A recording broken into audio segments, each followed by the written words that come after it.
Hello and welcome to the Axians Network. For those of you who have tuned in hoping to hear a discussion about jazz at the Philharmonic, sorry, this JTP we're discussing today is Juniper's Advanced Threat Prevention, and here with me to do that are Mike Berkovitch, so cybersecurity specialist at Juniper Networks, 22-year career in IT and telecoms, 21 of those with a beard as I understand it. More or less. More or less. Mike, one of your many career highlights includes selling the first generation of internet security. I'm very tempted to ask you all about that, but I think that would be a whole episode in itself. But more importantly here, you have a master's degree in astrophysics. That's what I paid for it to say on the paper. So astrophysics to cybersecurity, it seems like a natural transition, I have to say. So only took 22 years. Welcome, Mike. Russell, oddly, Hello. 22 years also. Indeed. In this industry, but with no beard. So you guys could be the facial head yin and yang of cybersecurity, that's for sure. Russell, pre-sales consultant with Axians, specialising in cybersecurity, but I think it's fair to say that you're considered by many as a subject matter expert in the field. So again, welcome. Thank you very much To the show.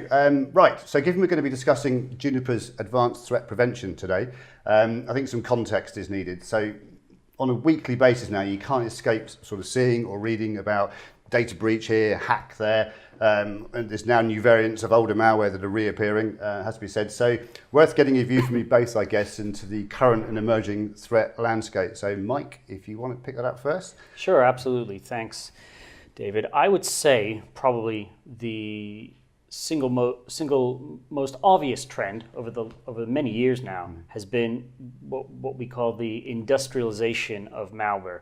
But what that really means is the evolution of threats, malware, viruses, bad actors, whatever you want to call them. The evolution has gone from typically a man in his home. There have been women who were famous hackers back in their day, so men or women, but individuals. Individuals who were doing this as a hobby, and it's evolved from that state to a situation that we have today, which is the almost turning it into a profession, turning it into big business, turning it into a huge financial opportunity. Now, some of that is actually directly related to organized crime, but most of it, in fact, we could say almost all of it, has gone into a business that's there to capitalize on the financial opportunity. So it's this industrialization and growth of malware that's really defined our industry for the last 5 years, give or take. Give or take. So again, set the scene then. So what we're saying is there's a massive opportunity for the bad guys. I think we discussed before, I mean, there's trillions of dollars of opportunity, let's put it that way. And then you've got organisations currently sitting across the globe that don't necessarily have the right security tools at the moment to effectively see the malware, find it, and do something about it. Probably more importantly, there's an issue globally again with resourcing in the IT industry at large. The lack of resource means that the tens of thousands of alerts that are probably being created within these companies are just not being seen or not being acted upon properly. So we call that alert fatigue, where you just tune it out like white noise. No, absolutely. So Juniper's Advanced Threat Protection, or Prevention, sorry. So Juniper says in its marketing, Juniper's Advanced Threat Prevention, JTP, gives IT departments the tools they need to find and eliminate malware from their networks more quickly. So Mike, JTP, is it hardware, software, or does that depend on the use case? So where we started off with JTP as Advanced Threat Prevention, for us, the JTP solution is an appliance-based solution with distributed software. So really that's just a fancy way of saying it's both a combination of hardware and software. And what it does, what it's fundamentally been built to do, is to detect advanced threats, analyze them to identify exactly what type of threat they are and therefore what they're likely to do. And then to mitigate, or again, in just plain English, you could say remediate, fix, but to solve the problem that the threat caused.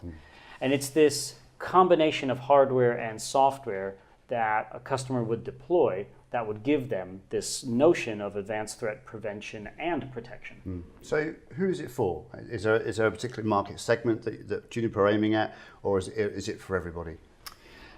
since every customer of ours, every customer of Axians is potentially liable to the effects of malware, we think that it is a solution for every kind of customer. Now, different customers of different sizes will use it for different things. Something that's common nowadays, and again, one of the emerging trends of the last few years has been the move to cloud-based email. So anybody that's either already got Office 365, Gmail, or any cloud email type provider, anybody that's considering moving to that environment. We all know that email and web tend to be the largest methods of getting infected by malware. So any customer that's considering moving to these cloud-based solutions like cloud email, they need to make sure that they consider an option that covers them in the world of advanced threats for that. And that's what JTP can buy them. Now, whether you're a large customer or a small customer, that's a valid solution for you. However, a more specific case is some large customers, what we would call enterprise customers, they tend to deploy advanced threat solutions specifically because they want to protect their physical infrastructure, whether it's the routers and switches in the network, or whether it's the endpoint devices, whether it's folks on their phones. So they've got a more direct use for just the protection in-house. And then lastly, some companies who are really proactive, let's call them almost like threat hunters or responders. Those companies, they have what we call an incident response team. So something happens and you call them to start to diagnose and fix the problem. JTP is a great tool for those incident response organizations because it enables them to do the incident response, to fix the problem faster. And just to be clear here, JTP, this is not rip and replace. This is just sitting on top of the existing. Yeah, absolutely. And we might go into a little bit later, and certainly I know that Russell's going to want to talk a little bit about how it fits into the services stack of Axians. But JTP has been built from the ground up to be, let's just call it multi-vendor environment friendly. But really what it's doing is it's enhancing any of the security you've already built in. It's not meant to replace anything you might have. Yeah, and Russell, we know malware is indiscriminate. At best. Indeed, yes. As you rightly mentioned, so other than things like targeted malware, so this is obviously a problem for everyone ultimately as we see it. It doesn't target any specific vertical. It's all about improving, augmenting the security posture, intelligence and insight of any given environment to effectively deal with malware in a more efficacious manner. Mike, you mentioned small organisations or small companies, so small businesses or certainly small to mid-sized businesses tend to like scalability. So JTP, is it scalable? So I would say not only is JTP scalable, but let's be specific on how you scale. And for SMBs, when you said they tend to like scalability, what we've been finding is they need the scalability.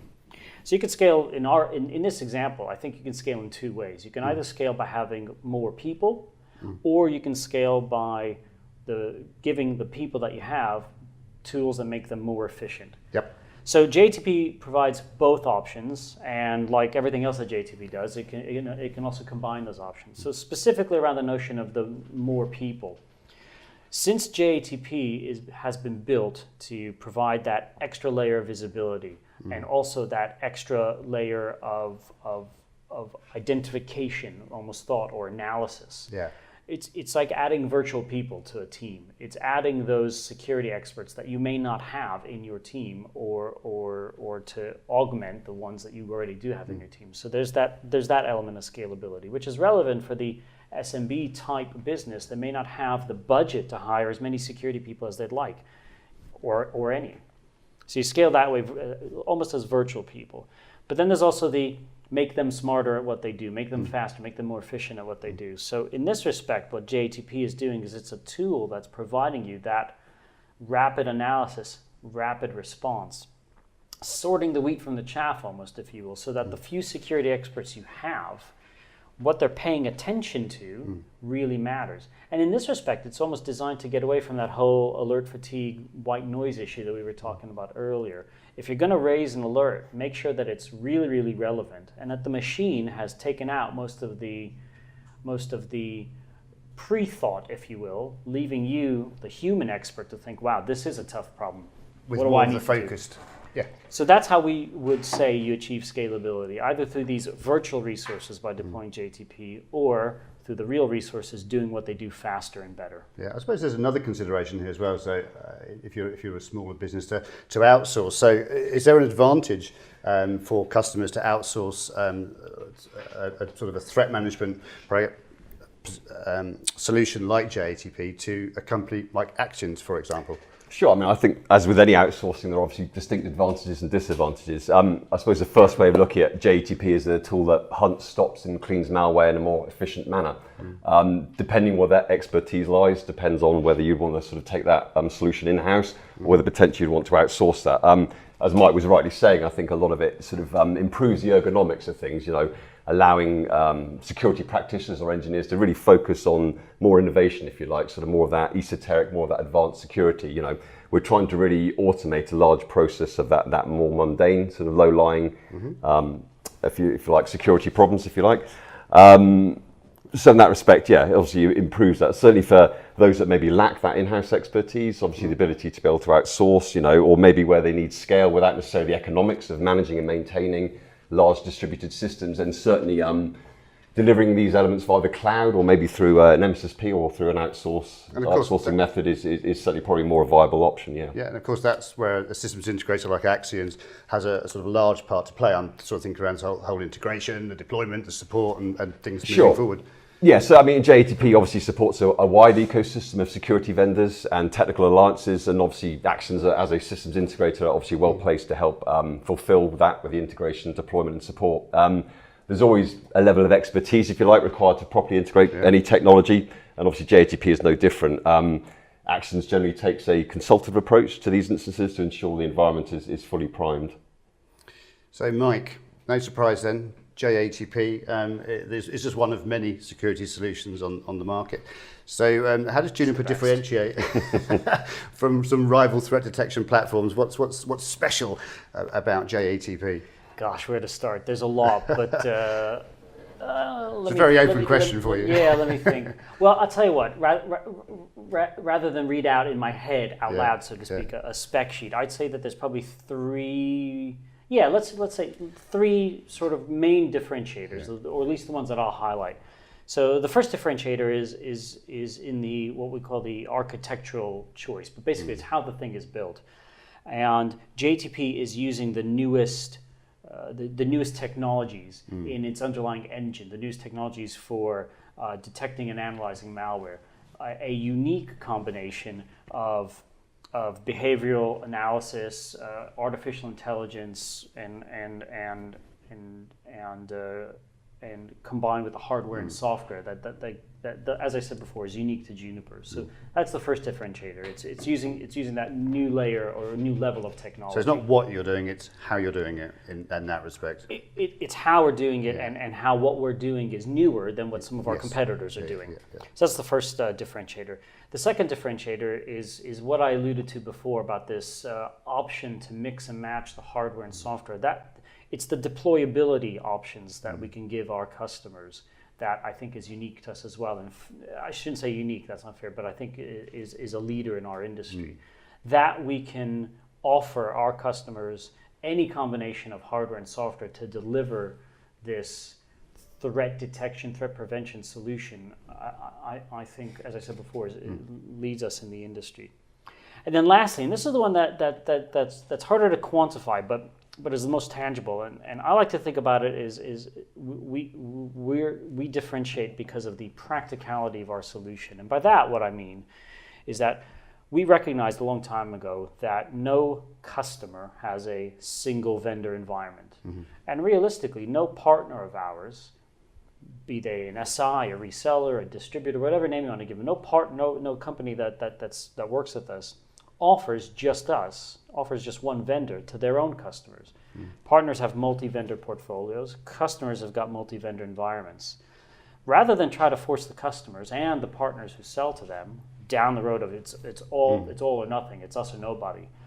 A decision was made a long time ago. Let's be practical. Let's work in the real world. Let's build a solution that's going to completely interoperate in that kind of environment, and even more so than interoperate. Let's build a solution that enhances what everyone already has in place to begin with. Again, getting back to this notion of it's not a rip and replace technology, it's additive.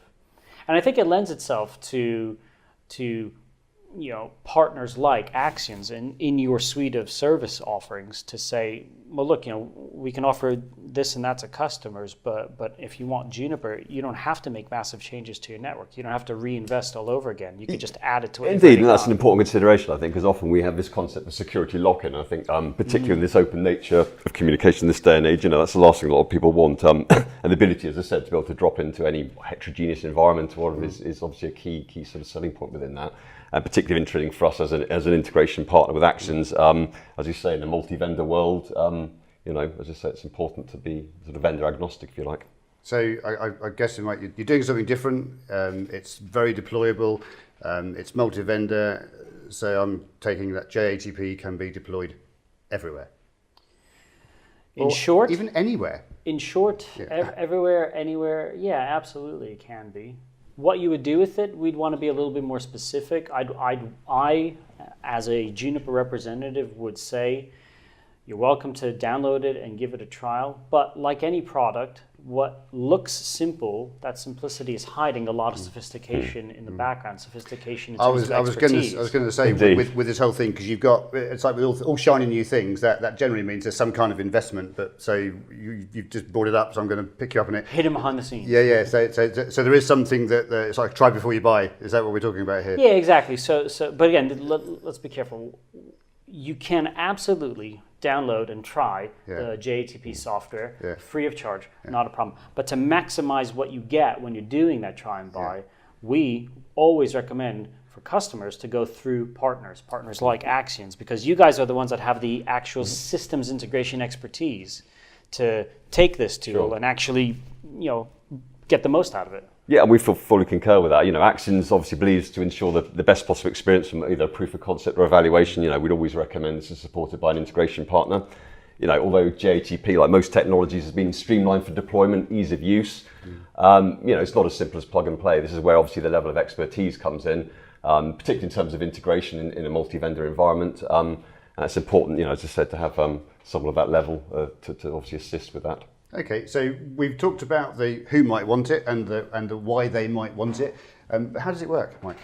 So before we talked about this combination of hardware and software, that still exists, but let's go into a different concept of in JTP, there's this notion of the core and the collector. Now, you can have a physical box or a virtualized box that has both the core and collector components built in. And broadly speaking, what you're looking at is a core, which is doing the analysis, and a collector, which is sending information to the core. And just to jump in, as I understand it, you can have as many collectors with JTP as you want. They're prolific. You can have as many as you want, and they're also free of charge. And because, again, the strength of the solution is the more data we can collect, the more data we could send to the analyzer, the better the results are going to be, the more effective the whole entire solution is going to be. Equally, why you want a lot of collectors is this notion of being more efficient later on with when you mitigate, when you remediate.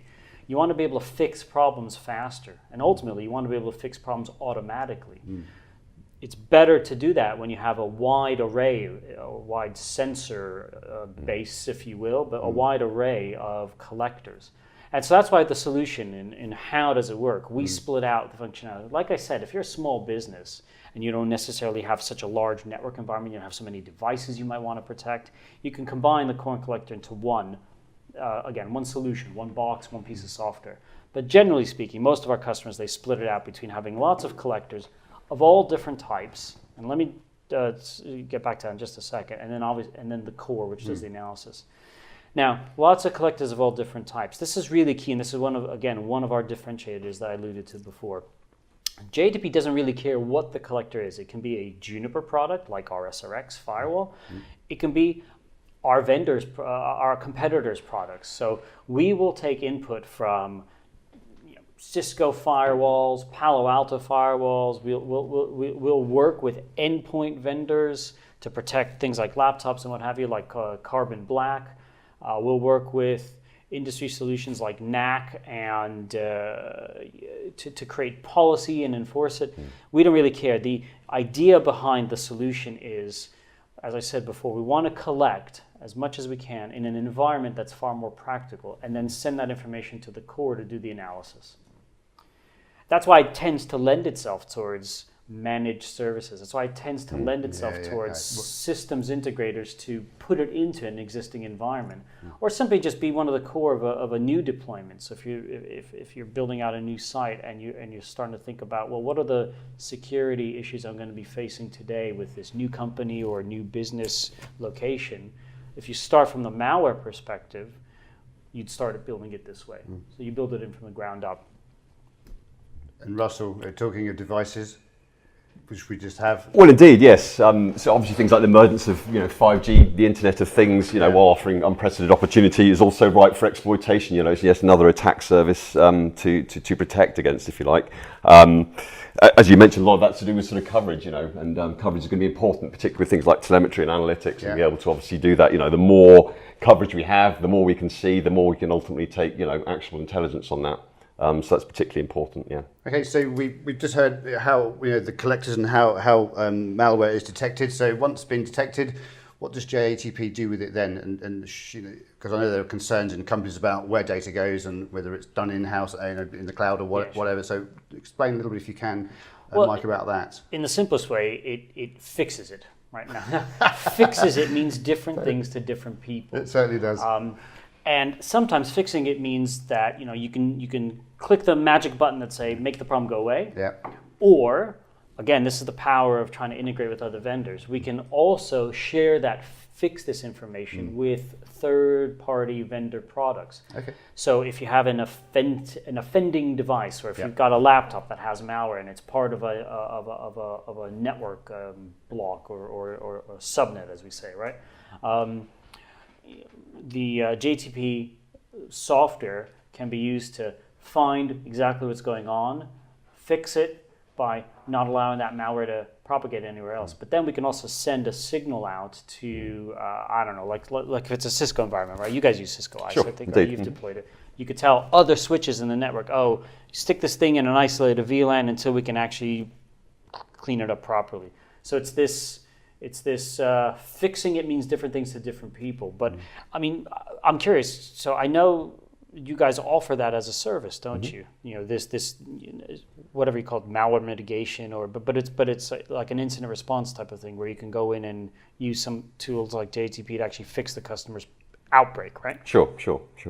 There's also Skye ATP that it sounds very similar, what we're talking about, but Russell, because we've done work around Skye ATP. I know. We've done an episode. Like with all sandboxing technologies, like with all sort of functionalities, be it a physical network function, PNF virtual network function, we always need the ability to be location independent, if you like. There's always that capability to deliver things from the cloud if appropriate, whereas or the ability to deliver things in-house on premise, because obviously we potentially have issues with data sovereignty and privacy for certain organisations that obviously don't want to bleed or leak information out into the wider world. And in those instances, often you need that in-house capability or on-premise, and often those things can be air-gapped potentially because of security reasons. One of the nice things about security intelligence and threat feeds is often that information is shared, it's disseminated across various endpoints. Often a lot of security intelligence is very isolated by its very nature. Now there's a much a wider move within the industry to obviously share and federate that intelligence, particularly across, you're seeing a lot more collaboration across the security vendors in this market space, to be able to share information and also create maybe a common language. So we can, as you say, understand these other environments. Most environments aren't homogeneous. Most environments are generally a mix of technologies, be that switching, routing or security. And the ability to take generic security intelligence, if you like, and be able to use that information to be able to enforce things throughout the network. Traditional network is obviously most of the enforcement point is at the boundary of the network. Obviously, with the advent of things like the virtualized world, we're having a lot more what we call the lateral threat propagation, which effectively is this east to west traffic movement. And as I said, the tools of certainly the current tools, if you like, or protections just aren't sufficient for that purpose. So we need a more holistic approach. And obviously by federating a lot of this intelligence and sharing that intelligence with the network, effectively to any touch point in the network, be that a switch, a router, a wireless access point. And really that's what we're looking for. We're looking at more embedded security, more ingrained security, more pervasive security. Yeah. And these are sort of trends that we're seeing. It's worth pointing out, because I've had this come across a few different times, that threat intelligence sharing, it's not exactly the same thing as data share. We're not actually taking customers' files and uploading them to the Indeed cloud. not. And again, as this has a... As you know, right, and for your benefit, David, I'd say when I say we do MD5 and SHA-1 and 256 hashes, we're not taking the raw data and sending it up to somebody to say, hey, check this out. I thought we'd had an exclusive there. But in this instance, we talk about metadata. So metadata can be various behavioural aspects of whatever it is, or even, as I said, an MD5 or a checksum sort of thing. So we're looking at comparing the signatures effectively. So as you rightly say, in the interest of privacy and the like, it's literally comparing what you call metadata, or even MD5 signatures or SHA or whatever it might be. To validate the use of that, for stuff that is known versus stuff that is obviously unknown, because we need to make the distinction there between the two. And I suppose they're also employing a lot of machine learning. Traditionally, a lot of antivirus solutions were based on static signature-based heuristics, which served a purpose to a point. The majority of malware now is so adaptive. Obviously, traditional methods or approaches just cannot cope up with that. The ergonomics are just not there. This is why more automation is coming in security, which as much as that's a good thing now, we can obviously learn, determine, characterize things in a much quicker fashion beyond what humans can. The unfortunate thing is all the bad guys out there are also using those for nefarious purposes. So almost to the point whereby we've got a machine-to-machine world, which is interesting because obviously there's a constant. And a whole other episode as well. We could talk about that. I just want to come back to the data arms race, and malware and malware prevention. I just want to come back to the data sovereignty piece because that's something that you hear about a lot. Particularly with certain. I'm going to use government or financial organisations or institutions. Mike, I just want to give you the final word on that in terms of how JATP or what the Juniper approach is around data sovereignty with JATP. Well, so to begin with, data sovereignty is not as much of an issue as it was some years ago. I think we are finding more customers, less so governments, admittedly, but more customers and customers of government institutions. They're a little bit more relaxed in general about the idea of, okay, I understand that these checksums are going to go up into the cloud to help secure my overall environment. We've got ample evidence of how we don't transmit actual data. So I think our customers are getting a little bit more comfortable with that. Then again, for the customers that aren't, as Russell mentioned before, you have this option that we call air gapping, which effectively is saying download the feed of what's bad so that you can update yourself on a regular basis on here's a website I shouldn't be connecting to, or here's some latest threat that I know I shouldn't allow to propagate in the network. But then you don't necessarily have to share in the feed back upstream. So it's effectively sort of like a one-way communication. And then there are some customers that will go around and want or demand that the data centers, the cloud services, the cloud that this connects to is a European cloud or North American cloud. And those options exist. But generally speaking, what most organizations have to face in reality is that while they can control their own data set, it becomes challenging for them when their own employees will move to cloud-based services, whether it's going to be Gmail and Office 365, whether it's going to be the problem of shadow IT, which we've all heard of, where somebody just decides to spin up an Amazon server for a couple of hours just to try something out. And so again, you can have a data sovereignty aspiration, if you will, or policy, but you still will need a tool because there will always be exceptions. And again, JTP will provide you that. We always do this. We always run out of time, so I'm going to summarise and sort of almost quite bluntly. So JATP, I'm going to say any vendor, any firewall, any endpoint. Yes, but we inside of Juniper, we like to think of it more as the optimal tool to put into your kit bag on how to deal with threats. Russell? As I said, this is a problem that's not going away. Obviously, solutions such as JTP are, essential to detect, manage, and remediate modern cybersecurity threats in a multi-vendor environment. So, thank you, Mike and Russell. Thank you. I'm sure we're going to fill much more time. Thank you for watching. My name is David 18. This has been an Axians Network production on Disruptive. Cut. So, Mike, you're an astrophysics. Higgs boson. What is all that about? gosh, the risk that we have to the integrity of the space-time continuum.